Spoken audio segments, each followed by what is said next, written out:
बिस्मिल्लाहिर्रहमानिर्रहीम। मेरा नाम मोहम्मद रमज़ान भट्टी है। मैं भावलपुर को बिलोंग करता हूँ और मोहल्ला मुबारकपुरा में मेरी रिहाइश है। आर्ट का जो शौक़ था वो मुझे बचपन से ही था और उस टाइम से लेके अब तक वो शौक़ जो है मेरे ख्याल मुताबिक थोड़ा सा भी कम नहीं हुआ बल्कि अप हुआ है। और शुरू से मेरा एक थाट था, एक सोच थी कि अगर मुझे अल्लाह तबारक व तआला की तरफ से ये शौक़ पैदा हुआ है तो इसको सीखने के लिए भरपूर कोशिश करनी चाहिए ताकि मेरे शौक़ की भी तस्कीन हो सके और देखने वाले जो हैं वो भी मेरे काम से इम्प्रेस हों। तो इस सिलसिले में अब तक मैं फर्स्ट डे से लेके अब तक मेरी वही जस्तजू है, वही कोशिश है और इसकी तालीम लेने के लिए मैंने बहुत कोशिश की है और आखिरकार मैं अपने उस्ताद मोहतरम जो इस दुनिया से रहमत फरमा चुके हैं, अल्लाह ताला उनको बड़ी के रहमत करे, उस्ताद ज़हूर हुसैन साहब जो मुल्तान को बिलोंग करते थे, वो यहाँ भावलपुर में तशरीफ़ ले। उनके एक सीनियर शागिर्द थे जनाब उस्ताद रब नवाज साहब, उनके पास आते थे, फिर उनके पास बैठ के वो कुछ काम कर लिया करते थे, समझाते थे। तो जब मेरी उनसे मुलाकात हुई तो फिर मैं रह ना सका और जिस उस्ताद की तलाश मेरे दिमाग में थी मुझे ऐसे महसूस हुआ कि वो मुझे मिल गए हैं। तो मैंने उनकी शागिर्दी की, फिर मैं मुल्तान चला गया। यहाँ मैं सरकारी जॉब भी उस पर कॉरपोरेशन में करता था, तो वहाँ मेरा आना जाना हो गया और उस्ताद ज़हूर साहब जो हैं अल्लाह ताला उनको बड़ी के रहमत करे, बहुत ही काबिल उस्तादा में उनका शुमार होता है। और उनकी रहलत के बाद जो उन्होंने हमें बताया, कोई दिन ऐसा नहीं गुज़रता कि जब हमने उन्हें किसी न किसी स्टेटस पे या किसी न किसी सेक्शन में उनकी बात ना की हो। वो मेरी ज़िंदगी में एक किस्म का जैसे कोई हस्ती मुहीत होती है वैसे वो मुहीत थे। तो ऐसा ऐसा जब किताबों की स्टडी की तरफ गए तो उनका जो रिज़ल्ट था वो वही था जो उस्ताद ज़हूर साहब ऑलरेडी मुझे जो है डायरेक्ट कर चुके थे। सिर्फ़ एक, मैं यहाँ यही कहूँगा कि सिर्फ़ एक अल्फाज का जो था वो कुछ तब्दीली थी और उसका रिज़ल्ट था वह था। फिर मैं यहाँ उनके बड़े बेटे उस्ताद तारिक साहब, वो भी इस दुनिया से रुखसत हो गए हैं। उनकी बड़ी कमी महसूस करता हूँ और बल्कि मैं ये समझता हूँ कि मेरी ज़िंदगी का एक हिस्सा जो था वो एक घर था या वो लोग थे। उन्होंने भी मुझे गाइड किया, वो भी मेरे उस्ताद हैं। बल्कि उस्ताद ज़हूर साहब ने अपनी शफ़क़त फरमाते हुए उस्ताद तारिक साहब को ये कहा था कि रमज़ान को काम सिखा दें। बस उनका एहसान है, वही आर्ट का शौक़ है। और जहाँ मैं उनके एक वर्ड्स जो हैं वो कोट करूँगा, वो कहते थे कि अगर जिस दिन आपके अंदर शौक़ ख़त्म हो गया तो समझ लें कि जो आपने पीरियड सर्व किया है आर्ट को सीखने के लिए वो ख़त्म हो गया, ख़त्म हो जाएगा। तो लिहाजा शौक़ को ख़त्म नहीं करना। उनके ये अल्फाज थे कि शौक़ एक ऐसी चीज़ होती है कि जो बंदे को चाहे वो जिस शोबे से मुंसलिक है उसको बैठने नहीं देती, उसको सीखने पर मजबूर करती है। अगर शौक़ ख़त्म तो फिर सब कुछ ख़त्म। अलावा जी मैं यहाँ ये अर्ज़ करना चाहता हूँ कि उस्ताद ज़हूर साहब जो थे वो सिनेमा का काम करते थे और बाकी पेंटिंग वगैरह, आर्ट वगैरह, ये सब कुछ वो करते थे। और मुझे बेसिकली जो था ना, वो शौक ही सिनेमा लाइन का काम करने का था, क्योंकि मेरे अपने एक्सपीरियंस के मुताबिक ये जो कमर्शियल काम होता है, ये तजर्बा बहुत क्रिएट करता है। और स्पेशली ये जो सिनेमा लाइन का काम था, उसमें सबसे पहले ये बात होती थी कि वो बहुत स्पीड से और बड़ी सोच विचार के बाद करना पड़ता था, और मुश्किल स्टेज होती थी वहाँ काम करने की। और बाज़ दफ़ा ऐसा होता था कि जिस पे सिनेमा की आर्टिस्टों की तस्वीरें, सेटिंग जिसको हम बोलते थे अपने अल्फाज में, वो लग जाती थी। बाद में उस कपड़े को धोकर हम उस करते थे और वाटर कलर करते थे हम उस पर। और मैं ये यहाँ ये कहना बिल्कुल 100% ज़रूरी समझूँगा कि सिनेमा लाइन एक ऐसा सेक्शन था जो अबूर पैदा कर देता है एक आर्टिस्ट के अंदर। और जैसे कि इस आर्ट में होता है, कलर स्कीम होती है, ड्राइंग होती है, कंपोजिशन होती है, और इसके बहुत से प्रोपोर्शन होते हैं, तो वो सारा तजुर्बा वहाँ से हासिल होता है। और मैं यहाँ मेरी जो वजह थी सीखने की, क्योंकि मैंने अक्सर ऑब्ज़र्व किया है कि जो टेबल आर्टिस्ट होते हैं ना, वो किसी के अगर पोर्ट्रेट या कोई काम करते हैं तो उसमें कुछ लिमिटेड किस्म का काम होता है। फॉर एग्ज़ाम्पल के मैंने किसी की पोर्ट्रेट बनाई है, मुतअद्दिद पोर्ट्रेटें बनाई हैं, तो उसमें यही होता है कि कोई बंदा बैठा हुआ है या खड़ा हुआ है without action, without any explanation. वो सिंपल सा होता है, कोई बैठा है या उसका साइड मुँह की इधर है, कुछ इधर है, बस यही होता है। लेकिन जो सिनेमा लाइन का काम है ना, उसमें आप मेरी बात से इत्तेफाक करते हुए थोड़ा सा सोचें कि उसमें एक्शन बहुत ज़्यादा होता है, और उस एक्शन के दौरान जो बॉडी होती है, जो आर्टिस्ट होता है, उसका एक्सप्लेनेशन और उसका स्टाइल और फिर उसकी स्टेजेस, मिसाल के तौर पे सुल्तान अली साहब हैं या कोई और अदाकार है, वो किसी जज्बाती सीन में है, उसे पसीना आ रहा है या कहीं हंस रहा है या कोई भी जज्बात की कोई स्टेज होती है, तो उसका फेस का तासुर जो होता है ना, वो उसी हिसाब से होता है। अब आप इस चीज़ को ऑब्ज़र्व करें, असेस करें कि टेबल आर्ट है, जब किसी की पोर्ट्रेट बना रहा होता है तो उसमें बस ठीक है, आर्ट के वो होती हैं कुछ रूल्स रेगुलेशन, तो साथ हर जगह पे इम्पोज होते हैं, अप्लाई होते हैं। लेकिन वहाँ जो एक चीज़ मिलती है करने को, कि जो जज्बाती फेसेस के एंगल्स जो हैं उनको बनाना, वो ऐसा तजर्बा पैदा कर देता है कि जहाँ आदमी जाके ये कहता है आफ्टर दिस कि उसे कोई चीज़ मुश्किल नज़र नहीं आती। नो डाउट यहाँ पर जो है ना, कुछ रूल्स हैं जो किताबों में मिलते हैं, जैसे मेथड होते हैं, वो उनको लेना ज़रूरी होता है। बस ये एक शौक़ था, वहाँ से चलते चलते चलते चलते फिर किताबों की स्टडी और फिर आर्ट को हासिल करने की जस्तजू जो थी, वो वैसे की वैसी थी जैसे पहले दिन से थी, अब भी वैसी है।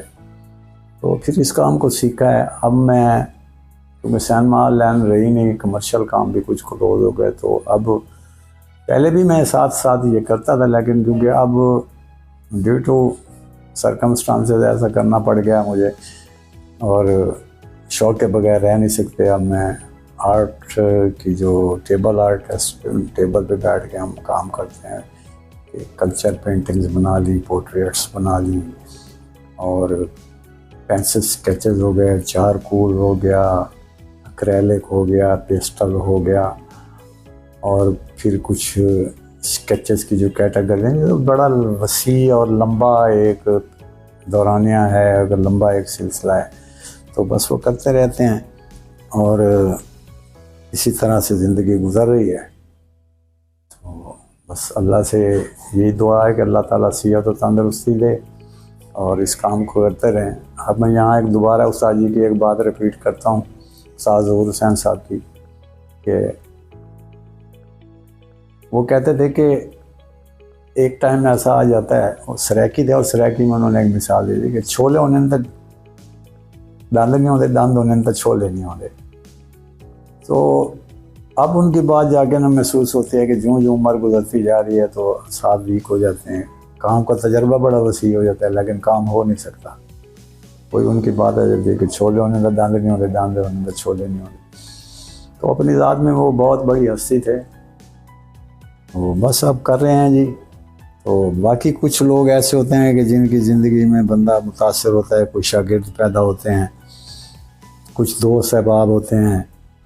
तो यहाँ कुछ ऐसे लोग हैं जिनसे मेरी ज़िंदगी वाबस्ता है। मेरी दोस्तें जो थी वो दुनिया से चली गई, उस्ताद ज़हूर साहब और उस्ताद तारिक साहब के साथ जो वाबस्तगी थी वो ख़त्म हो गई। लेकिन उसी टेन्योर के अंदर कुछ मेरे वो दोस्त और साथी थे जो अब तक मेरे साथ हैं। अल्लाह ताला उनको सेहत दे, ज़िंदगी दे। तो उनसे कुछ मैं उनकी दोस्ती के तकाज़ों से बड़ा मुतासर हूँ और उनकी मोहब्बतें जो हैं उनसे भी बड़ा मुतासर हूँ। और कुछ काम करने वाले थे मेरे जो सीनियर हैं उनमें जिनको मैं पसंद करता हूँ, उस्ताद रहमनवाज साहब हैं और गुलाम हुसैन साहब हैं, सज्जाद नवाज साहब हैं। और यहाँ एक नया लड़का है वो भी बहुत अच्छी जस्तजू कर रहे हैं, जावेद उनका नाम है, वो भी अच्छा काम करते हैं, गुलाम हुसैन के छोटे भाई हैं। तो बस इन लोगों के लिए दुआ है कि अल्लाह ताला इनको कामयाबी अता करे और इनके अंदर वो शौक़ का जुनून और जज्बा पैदा करे ताकि ये उस चीज़ को टच कर सकें। और यहाँ एक चीज़ मैं कोट करूँगा कि भावलपुर में इन लोगों का मैंने नाम लिया है, वो अपने काम के हवाले से भी एक मिसाल हैं। और मैं ये नहीं कह रहा कि अपने इलाके को प्रेफर करने के लिए मैं वर्ड ऐसे यूज़ कर लूँ कि मेरा इलाका प्रमोट हो जाए, ये लोग प्रमोट, ऐसी बात नहीं। मैं जो हकीकत है वो कर रहा हूँ कि भावलपुर में जो लोग काम कर रहे हैं वो अच्छा आर्ट कर रहे हैं और टच कर रहे हैं उन स्टेजेस को जो एक इंटरनेशनल लेवल के बेस्ट आर्टिस्ट करते हैं, उस चीज़ को टच कर रहे हैं। तो हमारी तो कुछ ज़िंदगी गुजर गई, कुछ गुजर जाएगी। दोबारा मैं ये कहूँगा कि इनका शौक़ जुनून यहाँ रहे और यहाँ पर जो शौक़ है जो मैंने देखा है जिनके अंदर है वो गुलाम हुसैन साहब हैं, सज्जाद नवाज साहब हैं। उनकी भी मिसाल वैसी ही है कि जैसे मैं अपने बारे में कह सकता हूँ कि जैसे मुझे शौक़ था वो वैसा ही मुझे शौक़ चला आ रहा है, उनको भी वैसे ही है। तो बस ये है कि अल्लाह ताला इनको कामयाब करे और सबको अच्छी अल्लाह ताला सेहत दे। यहाँ ये भी कहना चाहूँगा कि आर्टिस्ट की कुछ दिलचस्पी होती है किसी काम के अंदर।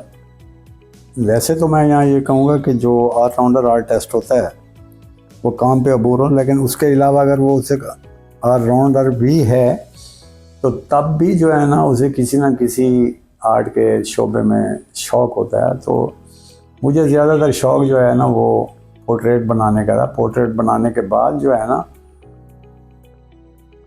बाकी काम मुझे आसान नज़र आने लग गए, क्योंकि मेरे उस्ताद मोहतरम फरमाते थे कि बेसिक चीज़ जो होती है वो डायरेंग होती है और पोर्ट्रेट होती है, पर पोर्ट्रेट में एक चीज़ ऐसी होती है कि जिसमें बैलेंस का होना बहुत ज़रूरी है। अगर कहीं पर भी कुछ बैलेंस डिस्टर्ब होता है तो वो क्लिक करता है कि मैं यहाँ डिस्टर्ब हूँ।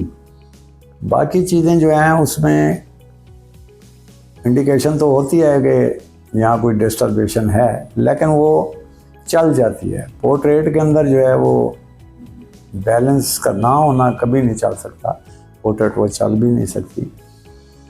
तो इसके अलावा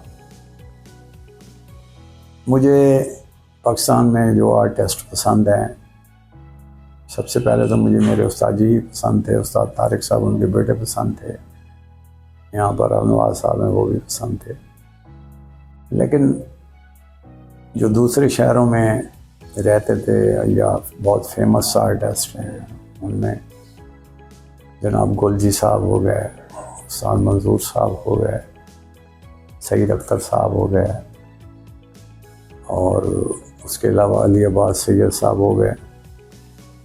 बहुत अच्छा, अली अब्बास सैयद साहब से तो हमारी वाबस्ती ये है, और जितने लोगों ने अपने स्टाइल कायम किए, तो मैं यहाँ ये कहूँ कि अली अब्बास साहब ने जो है ना वो अपना जो स्टाइल अपनाया तो वो सबसे ही जुदा है।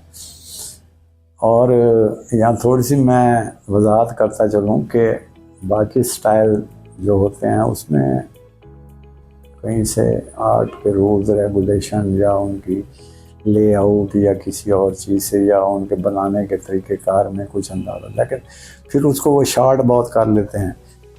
लेकिन अली अब्बास साहब ने जो ये अपना स्टाइल बनाया है वो एकदम चेंज, कलर स्कीम चेंज, और फिर वो जो उनकी शरीर है वो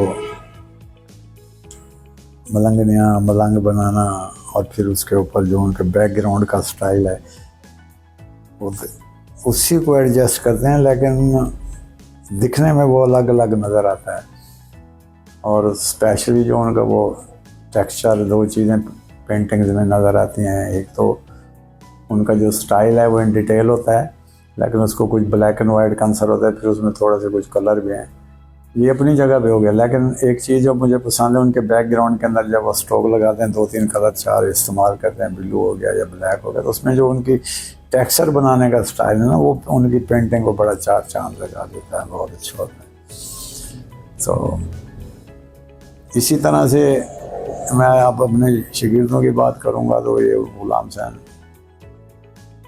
मेरे शागिर्द हैं, और वो जो शौक़ मेरे अंदर था मैंने पूरी कोशिश की कि वो कन्वर्ट कर दूं इसमें, और उसने उसको भी एक्सेप्ट किया। और दूसरी बात ये है कि वो मानने वाला बंदा है। कुछ लोग ऐसे होते हैं ना कि उनको थोड़ा सा काम आ जाए तो फिर वो प्राउड हो जाते हैं, या फिर वो कहते हैं बस जो कुछ हमने सीख लिया ये वही। तो मुझे ये खुशी महसूस होती है कि उसके अंदर जो है ये बात नहीं है। वो अब भी जो है ना लाके बहुत अच्छा काम करता है, और इंटरनेशनल स्टेजेस को भी टच किया है, नेशनल स्टेजेस को भी टच किया है, और काम भी माशाल्लाह अच्छा है। तो ये वो अंसर होते हैं जो एक आर्टिस्ट को अपलिफ्ट करते हैं। वरना अगर जिसके अंदर ये थोड़ी सी प्राउडनेस आ जाए कि मैंने काम सीख लिया है बस अब मुझे ज़रूरत नहीं है, फलां नहीं। और इसके साथ साथ मैं सजाद नवाज़ जो है उनका नाम भी लेना चाहूँगा। वो बच्चा भी बहुत मेहनती है, बहुत मेहनत से उसने काम सीखा और किया। अब इस वक्त इस्लामिक यूनिवर्सिटी में असिस्टेंट प्रोफेसर के तौर पे आर्ट में शोभा आर्ट में पढ़ा रहे हैं। तो वो भी बहुत मेहनत से काम करते हैं और बहुत अच्छा काम करते हैं। उन्होंने भी नेशनल इंटरनेशनल स्टेजेस को टच किया है। और सबसे बड़ी बात ये इन दोनों में है, गुलाम हुसैन और सजाद में, कि ये आजिज़ी और इनकिसारी के साथ अपने सीनियर्स, अपने उस्ताद के साथ या अपने ग्रैंड टीचर्स के साथ बहुत एहतराम के साथ रहते हैं और बहुत मोहब्बत और प्यार है इनमें। तो यहाँ पर मैं मुल्तान के कुछ आर्टिस्ट हैं, जनाब उस्ताद इकबाल साहब, जनाब आलमगीर आली साहब,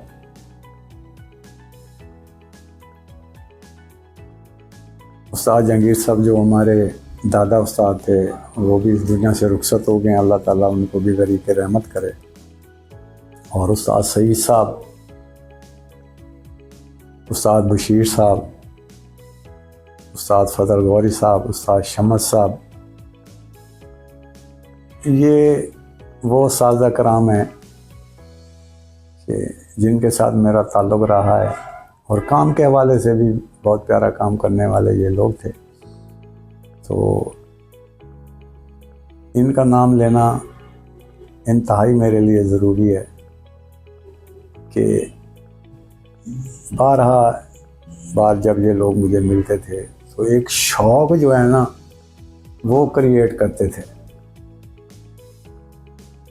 बस मैं आखिर में अब यही कहूँगा, ये पैगाम दूँगा स्पेशली आर्ट के हवाले से कि जो बच्चे बच्चियाँ आर्ट कर रहे हैं उनको अच्छा टीचर तलाश करना चाहिए और उसके बाद सारी ज़िंदगी के लिए वो ये सोच लें कि हमने अपने शौक़ को ख़त्म नहीं होने देना। अगर शौक़ ख़त्म हो गया तो फिर उनकी इम्प्रूवमेंट नहीं हो सकती। तो लिहाजा शौक़ से काम करें, जज्बे से काम करें। और हमारा भावलपुर जो है, इसको भावलपुर के जो स्टूडेंट हैं, बच्चे हैं, उनको भी चाहिए कि वो भी बहुत मेहनत और शौक़ और जज्बे से, जुनून से काम करें ताकि इन फ्यूचर जो है वो भावलपुर का नाम रहे और ये लोग भावलपुर के हवाले से पहचाने जाए। बहुत शुक्रिया, बहुत मेहरबानी।